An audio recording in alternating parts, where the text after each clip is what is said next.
সেজন্য সকলে যারা পুরস্কার পেয়েছেন তাদেরকে আমি এটাই চাই যে আপনাদের পদাঙ্ক অনুসরণ করে আমাদের নিশ্চয়ই তাদের মেধা মননের যোগ্য একটা অবস্থান করে নেবে এবং দেশ ও জাতির জন্য তারা কিছু অবদান রেখে যাবে।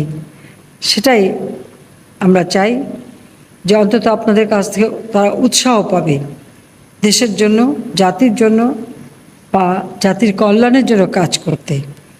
তো আমি আবারও এটুকু বলবো যে ঠিক যেভাবে সুন্দরভাবে আমরা অতীতে এই অনুষ্ঠানটা করতাম, সেটা হয়তো এই করোনা ভাইরাসের কারণে পারলাম না, কারণ সকলেরই জীবনের নিরাপত্তা বা স্বাস্থ্য সুরক্ষার কথা বিবেচনা করেই আমরা করতে পারলাম না।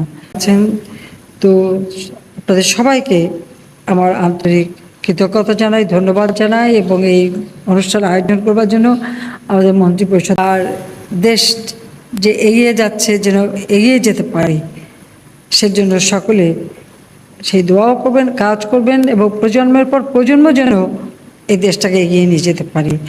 আমার ক্ষুদ্র প্রচেষ্টায় আমরা যেটুকু করতে পেরেছি যে বাংলাদেশ কিভাবে সামনের দিকে এগিয়ে যাবে তার পরিকল্পনা, একটা কাঠামো, যেমন প্রেক্ষিত পরিকল্পনা 41 সাল পর্যন্ত কি করণীয়, স্বাধীনতার আমরা শতবর্ষ পূর্তি হবে হচ্ছে 2071 সালে, সে সময় বাংলাদেশ কেমন হবে, বা 2100 সালে এই বদ্বীপে যারা বেঁচে থাকবেন প্রজন্মের পর প্রজন্ম, তারা যেন একটা সুন্দর জীবন পায় তারও একটা পরিকল্পনা কিন্তু করে দিয়ে গেলাম।